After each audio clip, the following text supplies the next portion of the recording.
Hello friends, welcome back. This is Himanshu Verma. In the previous lecture we have learned how to write filled expressions for rectangular waveguide. In those expressions we used hx, hy and beta bar. In parallel plane waveguide we only used h because in that case we had boundary only in x direction. So instead of using hx we just used h only. But now in rectangular waveguide there are boundaries in both direction, that is in x direction as well as in y direction. So we have to use two phase constant hx and hy, hx for x direction and hy for y direction. Now we can write expression for hx and hy by using analogy with parallel plane waveguide. In parallel plane waveguide h was equal to m pi upon d, where m was equal to number of half cycle variation in x direction and d was equal to separation between the planes in x direction. In view of this, we can write hx is equal to m pi upon a, where m is the same parameter, that is number of half cycle variation in x direction, and a is the separation between two planes in x direction. Similarly, we can write hy is equal to n pi upon b, where n is the number of half cycle variation in y direction and b is the separation between the planes in y direction. Now we can write resultant h also, where h is equal to hx square plus hy square under the root, which would be equal to m pi upon a whole of square plus n pi upon b whole of square under the root.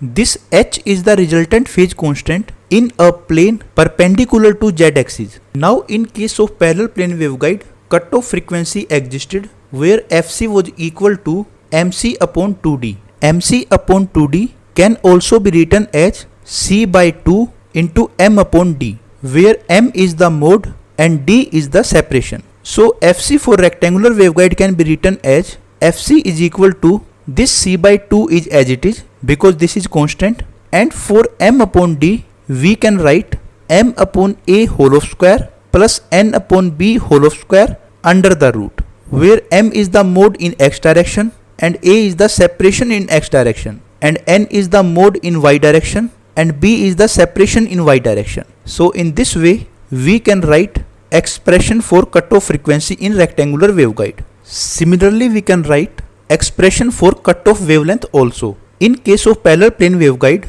cutoff wavelength was equal to 2d divided by m. It can also be written as 2 divided by m upon d. With this analogy we can write expression for cutoff wavelength for rectangular waveguide, that is lambda c is equal to 2 divided by m upon d can be replaced by m upon a whole of square plus n upon b whole of square under the root. Now in case of parallel plane waveguide we defined a very important term, that was sine of theta I. Sine of theta is equal to 1 minus fc upon f whole of square under the root, or in terms of cutoff wavelength it was equal to 1 minus lambda upon lambda c whole of square under the root. Sine of theta I has same expression in case of rectangular waveguide also. But keep remember, in case of rectangular waveguide the expressions for fc and lambda c are changed. Now after knowing all this, now we can write expression for beta bar.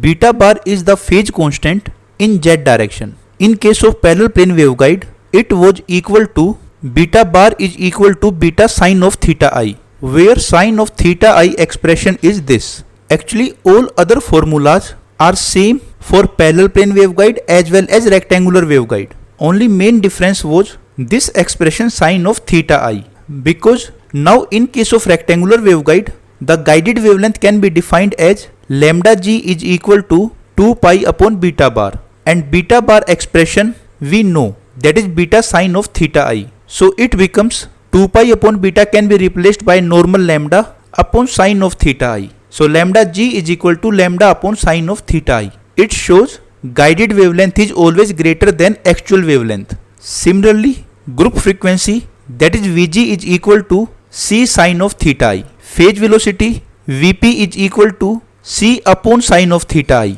Vp into Vg is equal to c square. Phase velocity Vp is equal to omega upon beta bar. This expression is also same, that is 1 upon lambda whole of square is equal to 1 upon lambda g whole of square plus 1 upon lambda c whole of square. Here lambda is equal to 2 pi upon beta, lambda g is equal to 2 pi upon beta bar, and lambda c is equal to 2 pi upon h. Now if we put this expression in terms of beta, then we get beta square is equal to beta bar square plus h square. From here we can calculate beta bar is equal to beta square minus h square under the root. As we know, the actual beta is equal to omega under root mu epsilon, and that's why beta square would be equal to omega square mu epsilon. And similarly, we have calculated h square is equal to m pi upon a whole of square plus n pi upon b whole of square.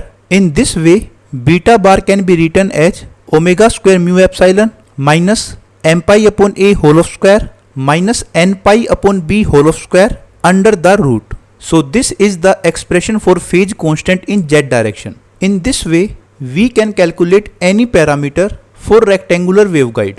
And to calculate that parameter, we can use analogy with parallel plane waveguide. Only we have to remember sin of theta I value has been changed and h value has been changed. If we keep this thing in mind, then we can calculate any parameter for rectangular waveguide. Friends, we stop here. In the next lecture, we will discuss what is the lowest possible mode in TE and TM. Friends, please like and share the video and subscribe the channel. Thanks for watching. Goodbye.